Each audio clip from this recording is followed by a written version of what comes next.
This is Brian with Old World Homes. We're at 481 Pleasant.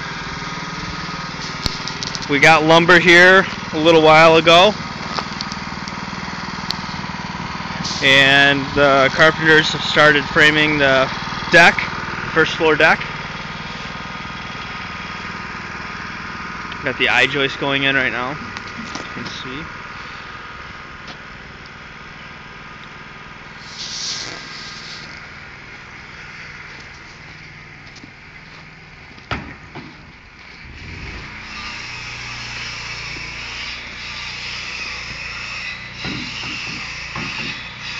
This is the crawl space, as you can see that right there.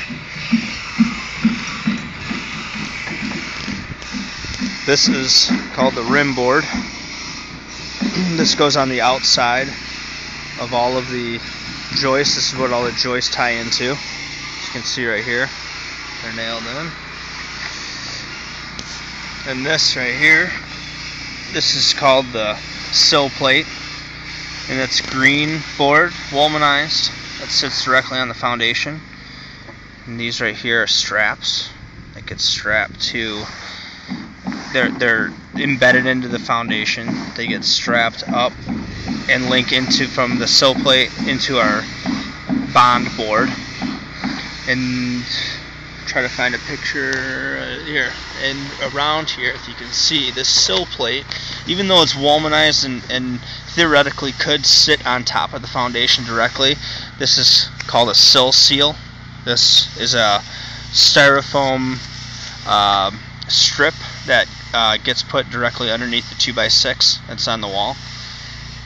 It's just to keep from, just extra precaution to keep it from rotting the wood in a transition point between the wood and the concrete.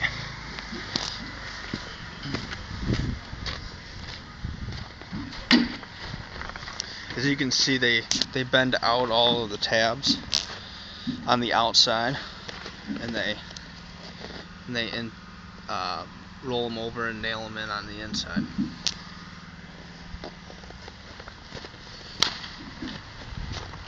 This is the access to the crawl space from the outside. This right here is one of the fives. I had to cut a 4-footer.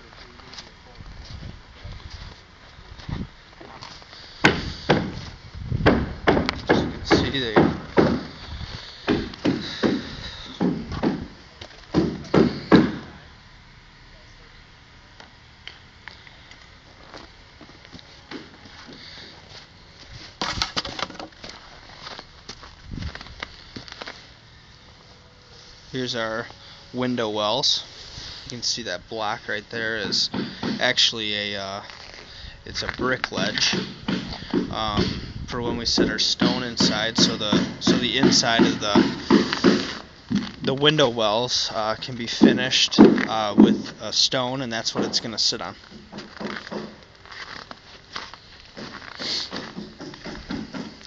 This right here is a footing for the back patio. It's covered with snow right now. We finally hit winter, the middle of January. It's 17 degrees right now. It was 7 this morning. But you can see here, this is all pad. Kind of cleared off here. So this actually is where a fireplace can go. It's called out for a prefab fireplace, but I think we're going to end up doing a full masonry fireplace for the outside.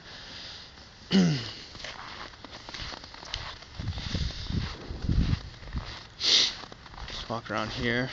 So again, this is the sill plate without the bond on it yet, because they're not that far yet. They put a board on all of our beams. This is a big beam. This is called a W45 or W10 by 45, meaning that the flange is 10 inches and it's 45 pounds per square foot. And this is a 46-foot beam.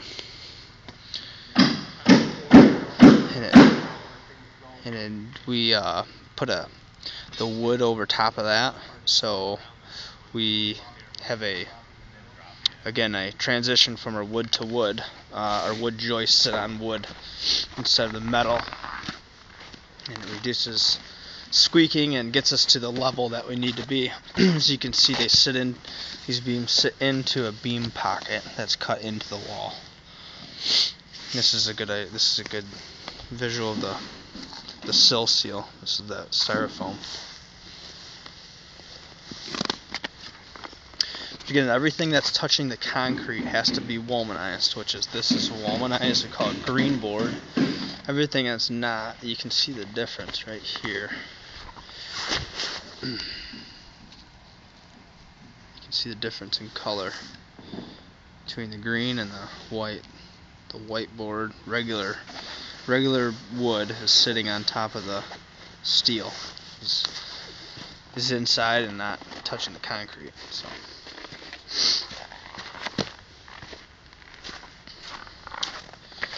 This is still open right now because this is where we're waiting for our water and sewer to get put in, and it's taking a little while to do that, but we got to cut through the road and everything else. And if you look here, that black thing right there, that circle right there, is actually the spot where the new sewer is going to come into the house. It's called a hung sewer.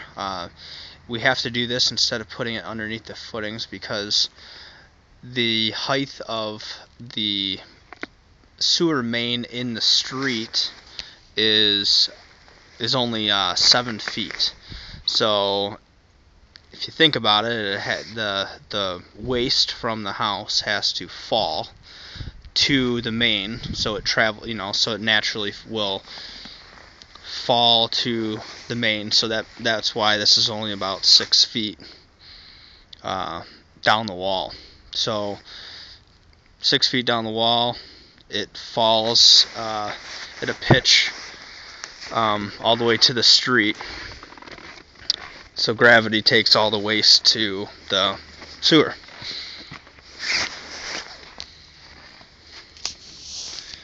That's it for today. It's cold today, and we'll be back tomorrow and show you the more progress with the first deck.